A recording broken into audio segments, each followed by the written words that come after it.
안녕하세요. 백두산 금융연구소의 백두산입니다. 5월 22일 금요일 아침 9시 2분입니다. 요즘에 정말 참 상황이 애매합니다. 이게 매수하기도 뭐하고 매도하기도 뭐하고 정말 애매한 상황이에요. 현금 들고 가만히 기다리는 수밖에 없습니다. 솔직히 저도 뭐 며칠 전에 여러분들께 미국장 칼 뽑으라고 했다가 사실 다시 미국장이 또 상승하는 바람에 굉장히 좀 짜증나더라고요. 특히 5월 20일 날 며칠 전에 그때 급등할 때는 정말 저도 짜증났는데, 하여튼 뭐 여러분들도 아마 상당히 피곤하고 짜증나고 답답하실 겁니다. 그렇긴 하지만은 그런 스트레스가 결국 여러분을 강하게 만들고 여러분의 그릇을 분명히 키워줄 겁니다. 돈을 뭐 이번에 못 벌 수도 있겠죠. 못 벌 수도 있지만은 어쨌든 그 그릇이 커진다는 것 자체가 더 중요하지 않나 싶습니다. 돈도 벌릴 수 있다면 좋고요. 돈 꼭 못 번다는 얘기가 아니고. 자, 아무튼 그렇습니다. 그래서 어제 이슈들이 좀 몇 개 나오긴 했어요.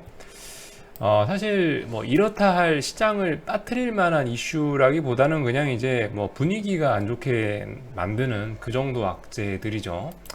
어쨌든 어제 오늘 해가지고 이제 중국에서 양회가 이제 시작이 됐는데, 오늘은 이제 전인대라고 해서 전국인민대회, 거기서 리커창 총리가 할 얘기들이 이제 오늘 시장의 핵심이 될 거고, 아무튼 어제 보니까 중국이 홍콩을 또 건드리기 시작했더라고요.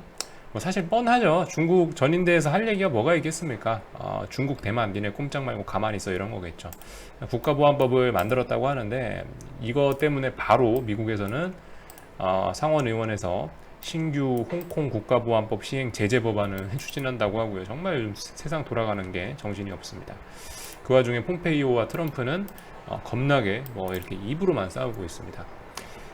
대충 여기 기사에 정말 정리가 잘 돼 있더라고요. 이런 일들 진행되고 있다는 거 좀 알고 계시면 좋을 것 같아요. WHO 얘기 나오고, 화웨이 조직이 하고 있고, 그리고 여기 미국 연금이 중국 투자 중단하게 됐고요. 상원에서 중국 기업들 규제 법안, 요건 좀 큰 것 같습니다. 며칠 전에, 어제부터인가 나온 얘기인데, 나스닥이나 미국 증시에 상장이 돼 있는 중국 기업들, 사실 우리나라도 이 문제 되게 많았었어요. 예를 들면 뭐 중국 원양자원, 중국 화섬 이런 것들. 지금은 다 상폐되고 없어졌는데 굉장히 못된, 그죠? 중국 기업들 지금까지 한국에 상장된 놈들 치고는 제대로 실적 공시하고 제대로 퍼포먼스를 보여준 기업이 제가 알기로는 한 개도 없습니다. 그래서 하여튼 중국 기업 규제 법안 뭐 이런 게 나오고 있다고 하고, 뭐 미사일 개발, 뭐 대만 해협 통과, 이런 것도 굉장히 여러분들 좀 한 번씩 뉴스 보시면 좋을 것 같아요.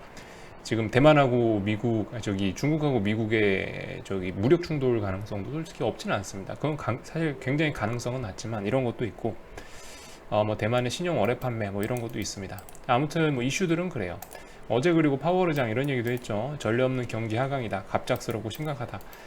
그리고 뭐 예를 들면 이런 사람들 말고도, 워렌 버핏 말고도, 그죠, 파월의장 말고도 워렌 버핏이라든가 뭐 찰리 먼거라든가 뭐 칼 아이칸이니 이런 아저씨들 다들 지금 현금 싸들고 기다리고 있는 구간이니까, 일단은 어쨌든 우리 아직 조금 더 우리도 같이 기다려보면 좋지 않을까라는 생각이에요. 자, 아무튼 그래서 어제 미국장 내용부터 좀 먼저 좀 보자면요. 어제 TVIX 조금 아쉽긴 했습니다만은, 이게 자꾸 한영키가 눌러져 있어가지고 이게, TVIX 나쁘지 않습니다. 나쁘지 않아요. 이게 참 애매합니다. 그죠? 5월 20일 날 제가 굉장히 짜증났던 날이 요 날이고, 자, 원래 그래서 이제 오늘 종가상으로 해서 하락 마감해버렸으면은, 이게 이제 여기 5월 12일 날 나왔던 시초가가 사실상 이게 지지 없다고 보셔야 되는데, 다행히 지금 보시면 오늘 상승 마감했고 이렇게 또 살아나고 있기 때문에 일단은 아직까지는 괜찮은 거죠. 아직까지는 괜찮은 거예요. 그러나 제일 중요한 건 오늘 밤이겠죠. 오늘 밤에 무슨 일이 일어날까? 오늘 밤에 여기서 또 음봉 띄워주면서 하락 마감해버리면 답 없어요. 또 답 없어. 지금 상황은 여러분들 일단은 TVIX 기존 보유자분들은 뭐 인내해볼 만한 가능성이 있는 자리이긴 합니다. 대신 이제 그 과정이 굉장히 짜증나고 길고 고통스럽고 그렇겠죠. 그러나 어쨌든 그런 과정에서, 그렇게 버티는 과정에서, 인내하는 과정에서 여러분들이 밥그릇이 늘어나고 그릇이 커지면서 돈벌, 그런 본인이 준비가 되는 거겠죠. 실력이 늘어나는 거겠죠. 일단은 견뎌볼 만한 자리이긴 합니다. 계속 견뎌볼 만해요. 제일 좋았던 거는 어제 사실 이 자리, 어제 시초가가 154였는데, 어제가 아니구나, 20일날 시초가가 154였는데 154 정도는 넘어서 마감해줬으면은 더욱더 확실했지만 뭐 이것도 나쁘지 않습니다. 일단은 이게 시간 가치가 있는 상품인데 엄밀히 따지면은 뭐 그렇게 얘기하기는 어려울지 모르겠지만 시간 가치란 게 약간 존재하는 상품인데, 그런 게 죽지 않고 지금 계속 개기고 있다는 거는 일단은 무슨 일이든 간 지금 벌어지고 있다는 거예요. 그리고 어쨌든 자, 지금 보시면은 S&P 지수 같은 경우는 여기 있네.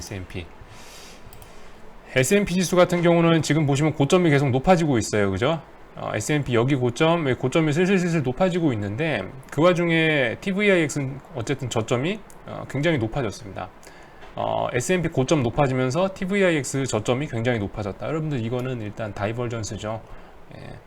어쨌든 충분히 일단 아직까지 TVIX를 버리기는 조금 애매한, 좀 아까운 그런 상황입니다. 어쨌든 여전히 제 생각에는 어쨌든 아직까지 5월 12일 날 일단 장대 양봉이 나온 순간부터 일단은 그죠? 어떤 시간 폭탄에 이 시계가 돌아가기 시작한 거라고 생각을 합니다. 일단은 뭐 이런 상황.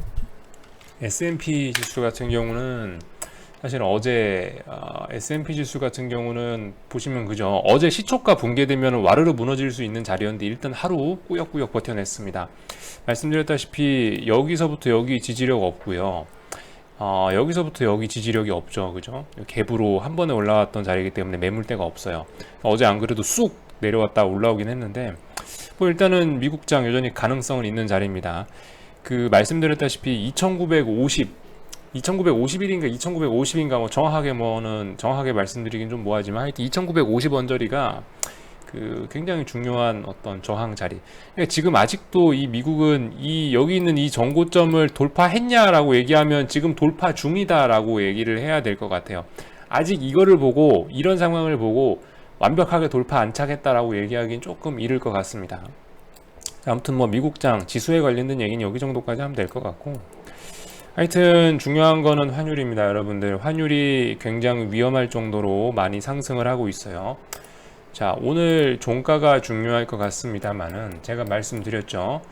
이 종가상으로 이 1234.4원 선물 기준으로 이 환율인데요.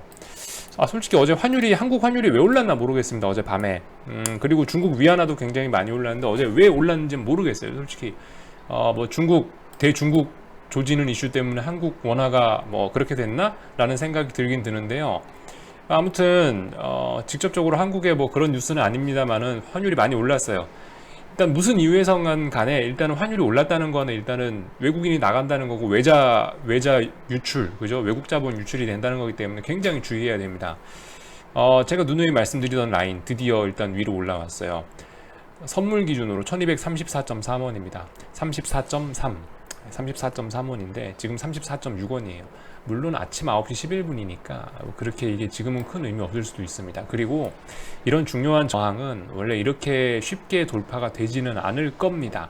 아마도 분명히 여기서 좀 이슈가 있으면 돌파가 바로 될지 모르겠지만 당분간 요 부근에서 34.3원을 돌파 안착이냐 아니면 여기서 뭐 다시 밑으로 가서 원화가 강세가 되느냐, 그건 이제 여기서 아마 고민할 문제이긴 합니다만은 일단은 34.3원이라는 숫자가 굉장히 위험한 숫자입니다. 왜냐?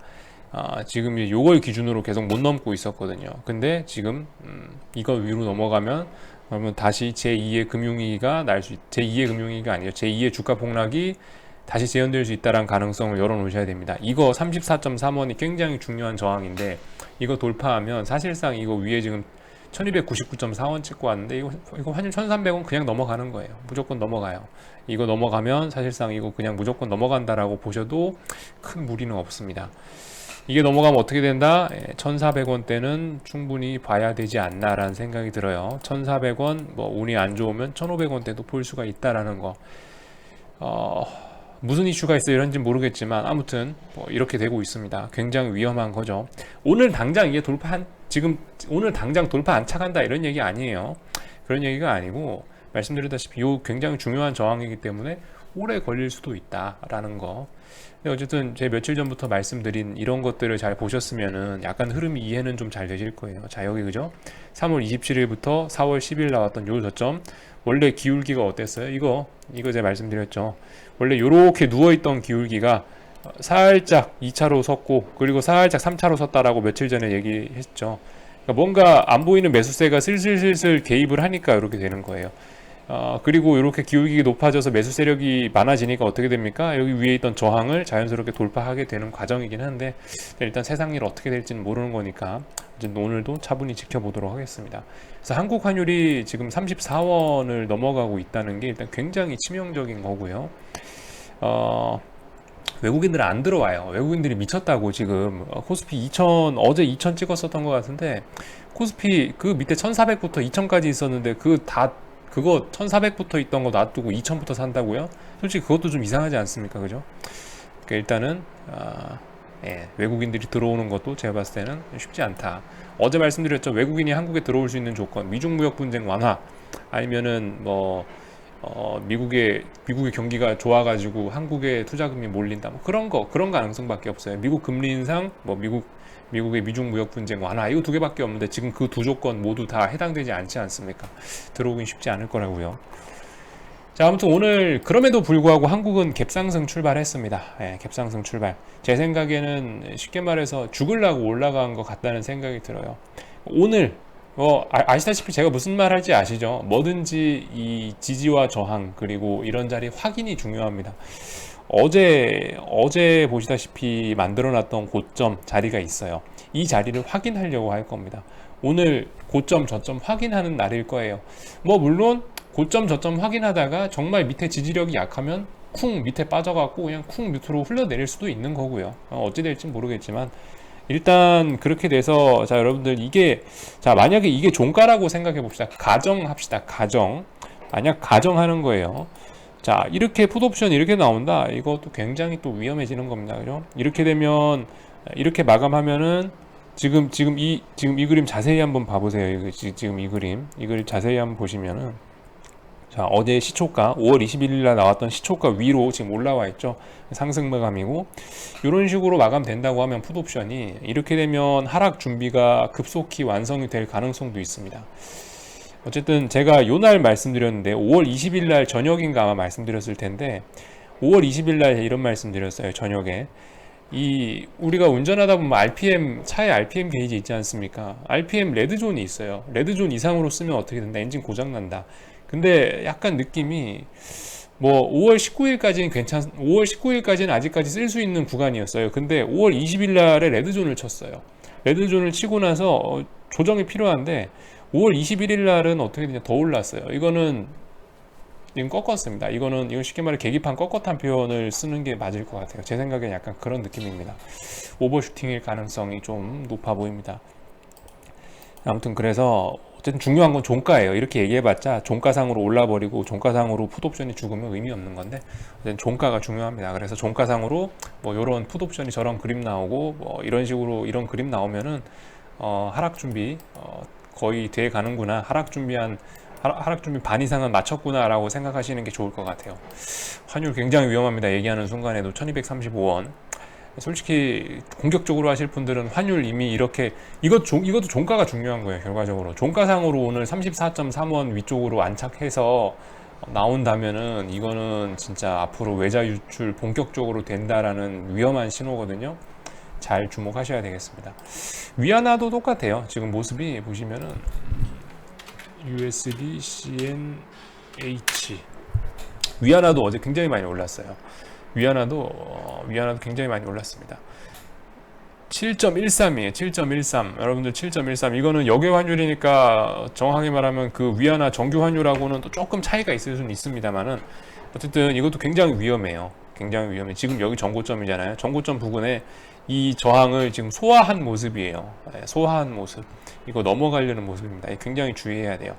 어쨌든 참 신기한 게 별 이슈가 없는 한국 환율이 먼저 이 임계치를 넘어가려고 한다는 게 좀 굉장히 더 웃깁니다만은, 위안화가 지금 이렇게 개기고 있고 한국이 먼저 죽으러 간다는 건 솔직히 좀 굉장히 웃긴 모습이긴 한데, 아무튼 위안화도 지금 여기 보이시죠? 고점이 계속 뭐 낮아지고 있긴 한데 여기서 이제 툭 올라가면은 이거 완전 뭐 대략적으로 추세가 뭐 아마 이런 식으로 나오겠죠. 이건 대충 끄는 거니까 참고만 하시는데 이거 넘어가면 어떻게 될지 문제가 생길 겁니다. 어쨌든 궁금한 거는 리플로 남겨주시고요. 여기서 마치도록 하겠습니다.